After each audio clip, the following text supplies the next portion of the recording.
Alrighty. Ladies and gentlemen, boys and girls, welcome to Pennsylvania DECA's hashtag competition evolve or hashtag evolve competition prep series. My name is Max Lucas and I will be your host tonight for the episode Compose, our fifth episode, which focuses primarily on team role plays and how to succeed in them. For those of you who are not familiar with our Evolve series, our fifth episode focuses primarily on team role plays and how to succeed in them. All right. Sorry about the technical difficulty there. That was a lag. That was me. Sorry. I'm a pretty cool guy. Anyway, so Evolve focuses primarily on providing our chapter association members with the resources they need to succeed in the state level competition and beyond. So to talk a little bit about that, I'm going to pass it over to Trayvon, and he's going to talk about where we've been and where we're going with hashtag Evolve. Well, hello, my name is Trayvon Bradshaw, your Pennsylvania DECA Vice President of Communications. So like Max said, I'm going to be going over some of the Evolve episodes we have done in the past that you guys can still tune into on our Pennsylvania DECA YouTube. All you have to do is go on YouTube, go to the search bar and type in Pennsylvania DECA. Make sure to subscribe to us so you can get all the updates on our videos, and make sure to smash that notification bell as well. And just go under our recent videos and you can see all the Evolve episodes we have done from the past. So some of the Evolve episodes we have done is first the Ignite episode, which was pretty much to help our members gain passion for the Evolve episode and give an introduction to what the entire nature and scope of the hashtag Evolve competition prep series is all about. So following Ignite, 2 weeks from then, we did Bright, which was on planning out your written events. And what we went over was some of the most essential things with written events, which is the executive summary, materials and promotion, as well as the presentation as a whole that you guys will do at the state conference this year. After Bright, we had Pursue on test-taking strategies, helping you guys with that. And we had Soar, which is how to excel in your individual role play. And tonight we have Compose on how to excel in your team event role play. So they are going to be similar as the one from last week, but we're also going to touch on some key differences that are very important to know when you're working with a teammate. Now, after Compose, which we'll have Shine, which is next week on Preparing for States. That'll be very fun, very interactive with our entire state officer team, and we'll have some different members from the team come periodically into the chat. And then finally, after States, 2 weeks from then, we'll have Achieve, which will be a recap of all the Evolve materials and pretty much just helping you guys to reach the stage at ICDC this year. All right. Thanks, Trayvon. So next, you're going to talk a little bit about team introductions. Of course, Max. So again, this is going to be a little similar to the individual, but there is definitely some differences. So first thing you want to do is make eye contact with the judge. That is absolutely when the role play begins, when you make that eye contact, and you want to make that good eye contact with your teammate, and you just want to seem confident, and you want to look straight across to them and make sure to shake their hand firmly. After you do that, you just want to make sure to say your name as you're shaking their hand and go one by one individually with your partner, so you can both identify yourselves individually as well as a team. You definitely want to make sure to ask to be seated. That's something some people overlook, but it's definitely a thing just you want to do that could get you a couple extra points. And just start by thanking them for their time, and make sure to go over your company's objective within the role play.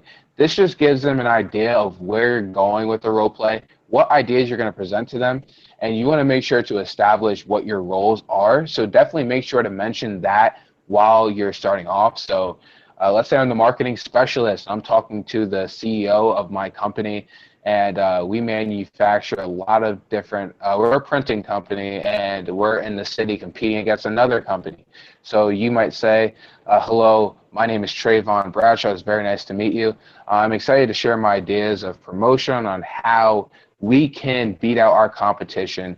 And as your marketing specialist, I am sure my ideas will help us to succeed and gain a better audience or a better market of people that come to our company. So, Shumper, you can open it up and have a strong introduction. Absolutely. So next we have Team Body. All right, cool. So thanks, Trayvon. Team Body, and so this is kind of a double, it's a play on words situation. So first, what we're going to talk about are the 4 P's of body language in DECA: posture, poise, placement, and pleasant. So all of those 4 words have meaning. It's important that when you're in a role play, you have good posture so that your judge understands you're committed, you're serious, you're ready, you're well to be there. It makes you look like you know what you're talking about.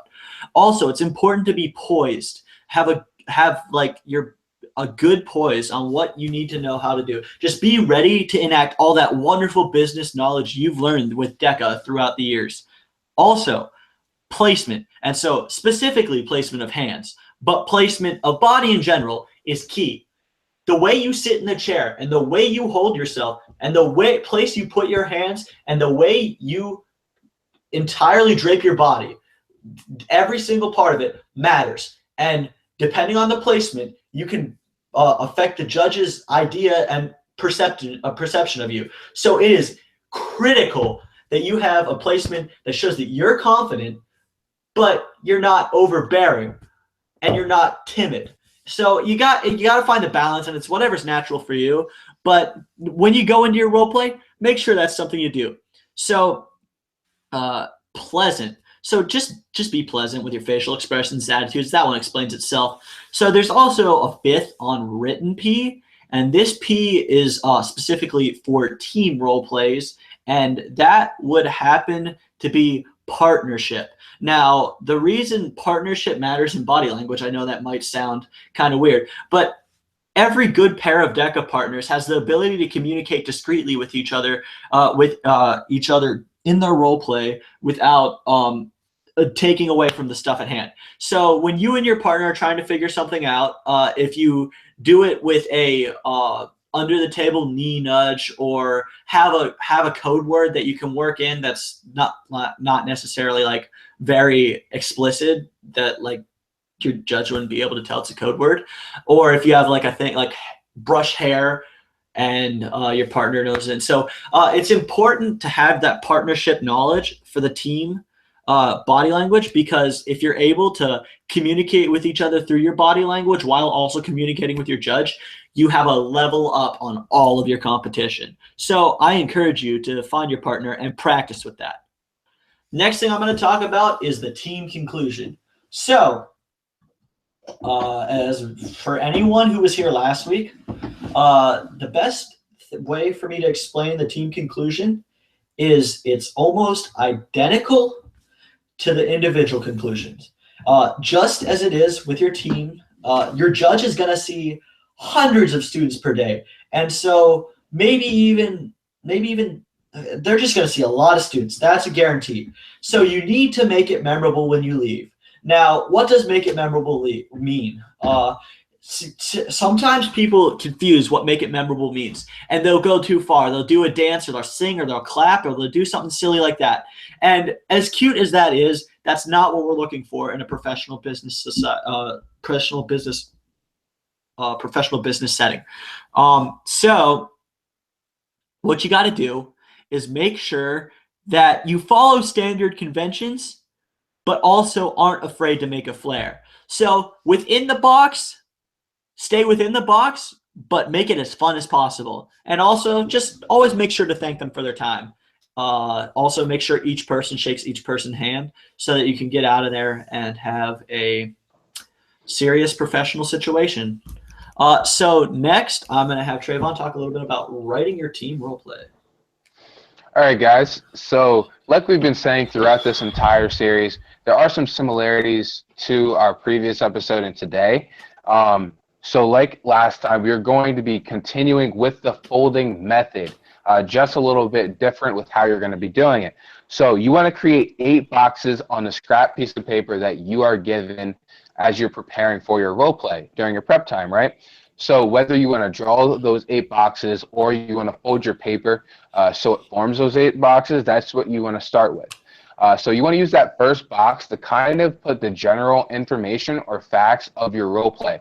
This will help you to kind of relate all of the things, all of your KPIs back to the case. So you have a general understanding of where you come from, you know, the overall description of your company, what your role is, and then most importantly, you want to have your objective in that box, because that's the question that your judge wants you to answer overall. That's what they really want to hear.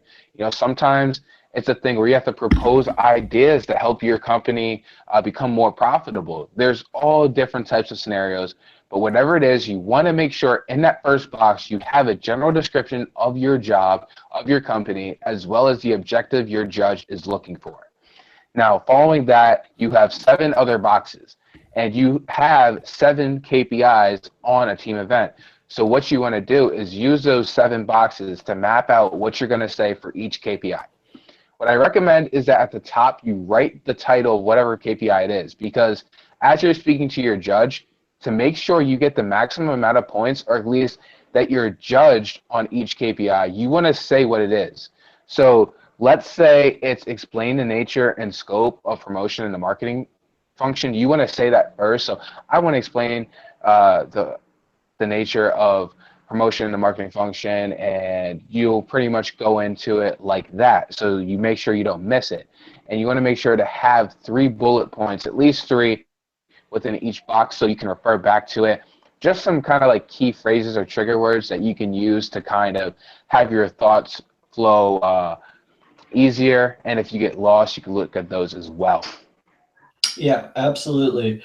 And I can't stress enough, this is just one method. This is just one method for attack when it comes to KPIs within your role play, because in reality, each person thinks differently and their approach is different.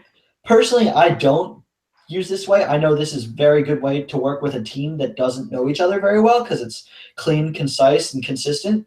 But as an individual, I always like to connect everything and do more of like a flow chart, but that's just personally. And so whatever you feel is going to be the best result is what you need to go ahead and do.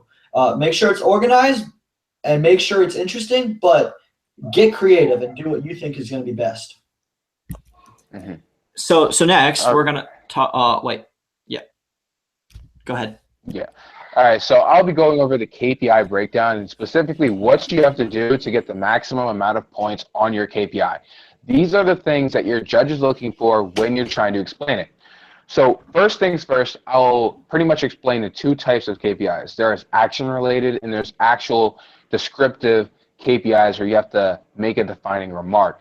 So first, action-related could be something like demonstrate communication, right? So they want to see that you're a strong communicator and that you can speak well to them and that you're hitting all the points that you need to hit, right? And if it's a descriptive related, then you want to go into this 4-step system on how to nail your KPI. So first, make a defining remark. So whatever it is, whatever the topic is, you want to make a defining remark and kind of give a short definition on what it is. Following that, you want to use examples. So Max he will be talking about some score boosting tricks. And one thing that is in there is researching industry trends. So this is a great way for you guys to kind of formulate different examples that you can use. Typically in a role play, since you have 2 people on your team, there could be one, you could kind of delegate the different responsibilities breakdown. So someone can make the defining remark, someone can follow up with the giving of examples. And then the next step is relating it to the case. So like I said in the beginning, with that first box, you want to use it to kind of give the description of your role play. You can use that information as a way to relate it right back directly to that thing. So if it's about promotion, then you talk about how you can use promotion to make your company better in the situation that you have been given. And then lastly, spice it up, add your own personality, be who you are. If you're a funny, goofy person, don't be afraid to show that. You don't have to be a robot. You don't have to be serious during your role play. Of course, you have to be professional, but everyone likes to see personality, and especially they want to see that you are genuine and being exactly who you are. Back to you, Max. All right, cool. So again, just to reiterate, spice it up. That's just can't say that enough. So anyways, let's talk about these aforementioned score boosters that my friend Trayvon said I would talk about. So getting into them. The classic. You got to make a business card to give to your judge. It's just no choice. Got to make one. It is the easiest way to make an impression. And the number of kids who do not do this is absurd. It's absurd. And honestly, if you don't, you're shooting yourself in the foot. So just make a business card, give it to the judge. All right. So this is where it gets interesting because some of this stuff is different for team events. So it's important that you have matching attire. Now, I don't mean like down to the toe, perfect matching attire, but that's not to say that's not allowed. The better you guys look together as partners, the better your clothing complements you and makes you look more like a team, the better it makes you look like one cohesive unit. Your presentation to the judges will improve tenfold because the image that you portray specifically gives the judge confidence for when they're judging you. So the matching attire, it's key. It's key. And another thing that Trayvon talked about, because he's real good at role plays, is just study statistics and trends and be ready to reinforce your claims. So if you're talking about Ubers, know everything about the pricing and the sales, because I know last year I had that in a role play. Again, we talked about this the other time. Getting into character is key. It's not like you're gonna have to act in Star Wars or be like acting in a Shakespearean play. What's important here is that you fully become the person your role play wants you to be. And so once you get into the role of Bill the manager from Good Cuts, then start thinking like that and think aggressively like that, because getting into character is the key to success. And then so this thing is another tip that is so overlooked, and it actually makes me really sad. It's really bad. So I personally only did team role plays 1 year, but you would be blown away by the amount of teams that don't spend time talking with each other, just practicing their flow. And most people will be like, oh, well, we're just talking, like the flow's overrated. And then all of a sudden, bam, you're in the center of the role play and you're like, well, I believe this. And your teammates like yanking on your arm, trying to get you to stop. And you're like, well, and then like a train crashes in and then everything's on fire. And it's just, it's bad. It's bad.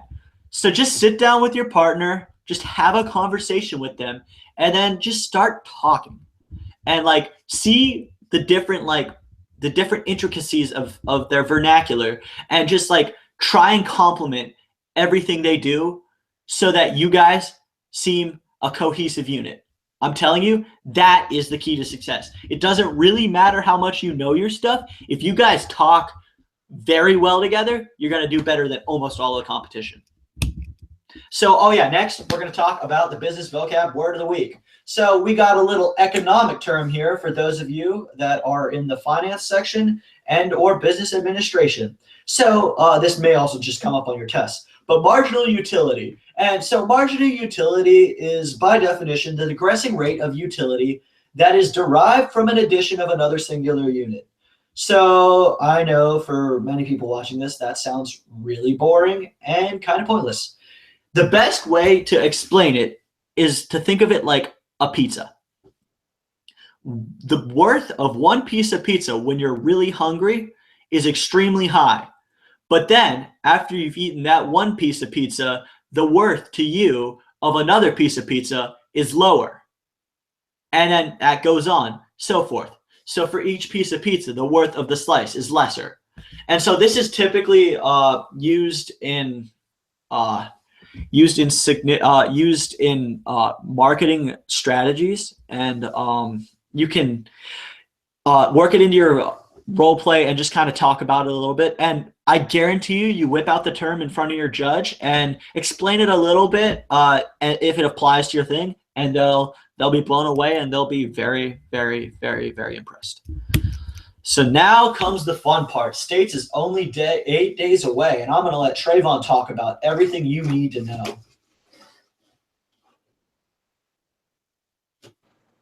Okay, guys, sorry, I forgot I had the mute button off or on. Anyways, for some states announcements, first and foremost, we have our state conference from February 22nd through the 24th.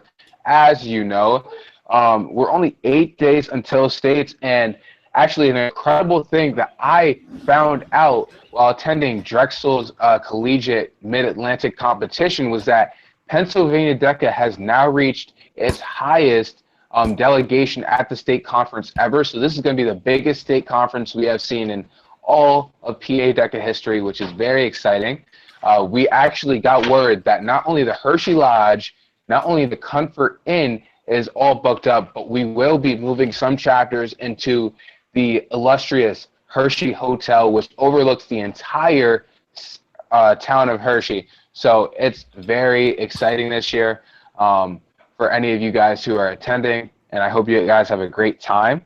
A few things to let you know regarding some things at states is that this year we will be having a PA DECA live program where we're going to be live streaming 4 of our main sessions that are going on throughout the conference. So this includes the opening session, the modeling competition, the mini awards, as well as the closing session. So you can actually tell your parents, your friends, your family to actually tune in on our Pennsylvania DECA YouTube channel, and they can watch you guys live from there.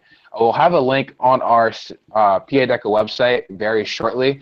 It'll be coming out this week, and we'll be having it all on our social media. So make sure, if you don't already follow us on our Twitter and Instagram, to be sure to follow us on our Twitter and Instagram so you guys can see all the updates that are happening with our PA DECA website and the PA DECA live program.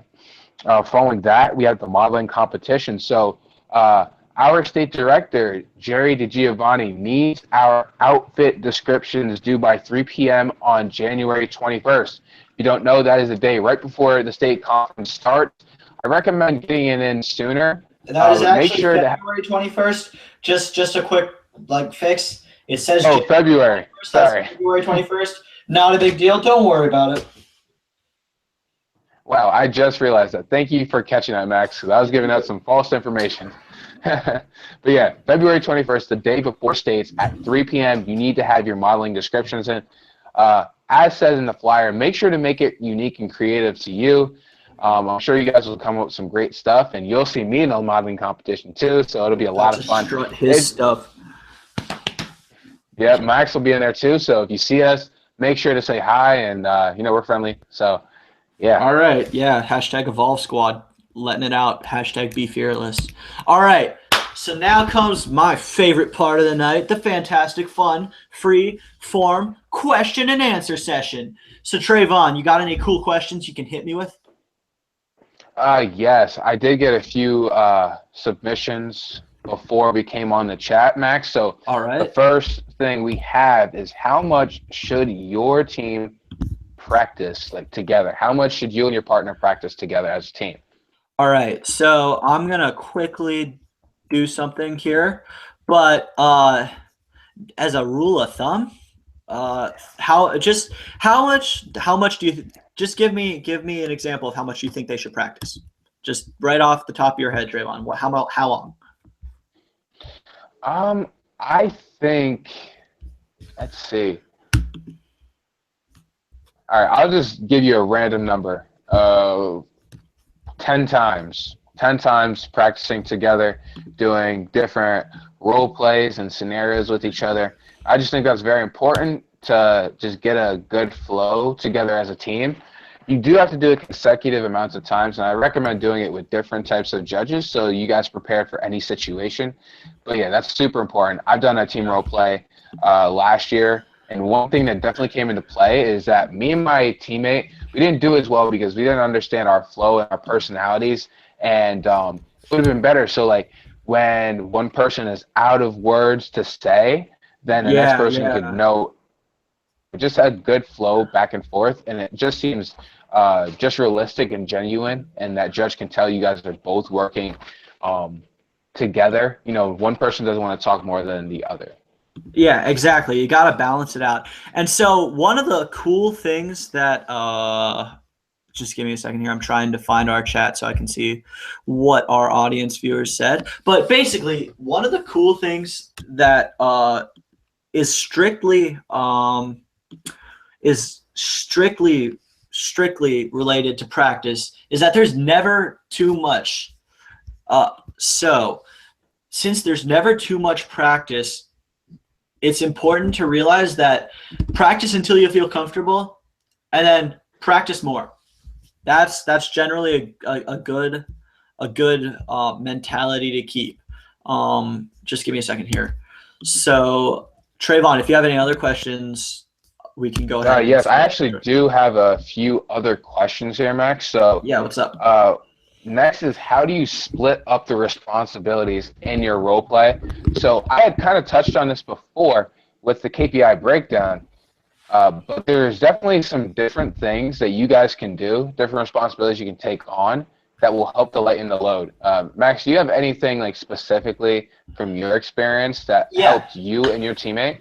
All right, so last year when I placed 6th in business, law, and ethics at the State Career Development Conference in Hershey, I and my partner had a terrible flow. It was actually the first time I ever had a partner with her. Her partner dropped out, and so my chapter forced me into competing with her because nobody could find a partner for her.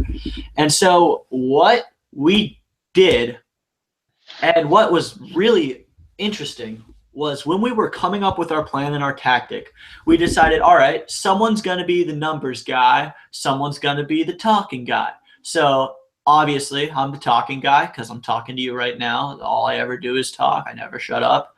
And so being that I'm the talking guy, the other person is the numbers guy. So we go in there, we're doing our thing. I'm talking about how Uber should have a point system to keep their employees in line and have their punishments and versus rewards, so everyone's sounding great. It's going all great. We've got my numbers guy over here with a graph talking about stuff, going over here. Out of nowhere, bam, judge asks numbers guy a question that I was supposed to answer, and I go to answer. I'm like, all right, and yeah, as far as that, I can, and he's like, yeah, but I'd like to hear it from her. And so as much as it seems like a great idea to have everything divided up and have like your cool numbers guy who knows these things, talks about these things, and then the other person's like, all right, I got everything in between. I'm the peanut butter and jelly. In reality, you need to know all ends of the spectrum when you go in there so that you can be both the numbers guy and the talk guy, and you need everyone to do that. But you should have it kind of divided and have there be a numbers guy that's capable of doing the talking and a talking guy that's capable of doing the numbers. Definitely. That sounds great, Max. So yeah, actually got 2 more questions just now. So let's just keep going with these. So yeah, sure. How many role plays will you do at the state conference this year for a team event? Okay, so that is a simple one. You will do a single role play at the state conference this year. That is fantastic if you are planning to go to the Hershey outlets or Chocolate World and spend time with your friends. It's a great benefit. There's so much to explore in the lodge. Yeah, definitely. I had a team event, like I said, last year, so we definitely had a lot of downtime to do other workshops. So one thing I forgot to say during the state's announcements is that we are going to have a PA DECA app, so you guys can personalize all your schedules and pick out the different workshops you want to see. We're also having state officer bios, so if you guys want to learn more about our state officer teams and maybe see more into our personal lives or what we like to do in our spare time, that kind of stuff, maybe our plans after this year, definitely make sure to tune into that. But yeah, since you only have one role play and you take one test at the same time as everyone else, you'll definitely have a lot of downtime, and you can definitely make sure to ace that one role play and put it all out there. So this actually goes right into the next question, which is how much time do you have to prepare and how much time do you have to present? So that is a great question, Trayvon. You have exactly 20 minutes to prepare for your partner role play. And then the presenting should be 10 minutes, but in years past, due to time crunch and role plays running ahead or behind schedule, it can be as low as 5 minutes to present. The time you present for does not matter, but you will have 20 minutes to prepare. That is a guarantee. Mm-hmm. Yeah, so those are the 4 questions we got so far, but is there any more on your end, Max? Not really. I feel like we're pretty all filled out on this week's episode. But just as something I kind of want to spark a discussion and get really excited for, with states down the line. So I'm going to ask Trayvon. Trayvon, what is the thing you are most excited about for states? All right, Max. So this is definitely a question I can elaborate on, but I'll keep it simple for you guys. These past couple of weeks, the state officer team, we've been working on a lot of things to prepare for states, each of our committees, and it's been a lot of hard work, but I'm really excited to see how each of these things that we bring to the table comes to life, and just seeing how you guys interact with it, everything for the plan of action and the awards, rewards, everything that we're bringing for the stage design and the props, everything that just goes into it is just great. Another thing, I also forgot that we have finalist t-shirts this year, guys. So if you guys win at stage, you guys can purchase finalist t-shirts that crazy. are really cool for $10 at closing session. We're also going to have all this money is going to be going towards our state charity, which is the Leukemia and Lymphoma Society. So definitely help us to reach our goal there. But yeah, I'm really excited to see our stuff come to life and do the modeling competition. Yeah, with, true. some of my fellow state officers. That'll be fun. Yeah, look good out there. So,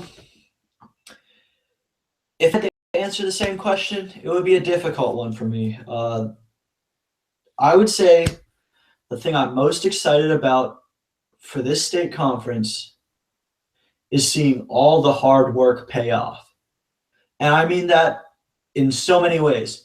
All of the hard work of all of the people who've been watching this show, preparing to compete, all the hard work of all the different chapters in Pennsylvania working together to get their stuff so that they can come to our state conference, all of the hard work all of the state officer members have been doing, especially I have to give a shout out to Katya Ternopolsky. She has just she's it's a miracle. Like, without her, I don't know where we would be. But just everything has been so amazing this year, and I'm excited to see the fantastic conclusion to a wonderful journey. And I'm just really looking forward to seeing everyone who's tunes into our show. And with that, I think we're going to close out. Do you have anything else that you would like to say, Trayvon? No, I have nothing else, but I just want to say good luck in competition. Again, this is going to be like one of our last Evolve episodes before states. Next one is kind of going to be a little more laid back, and we're going to kind of be giving more so updates and maybe some little sneak peeks or teasers during that. But yeah, definitely I hope you guys can look back at the other Evolve episodes and gain something from this.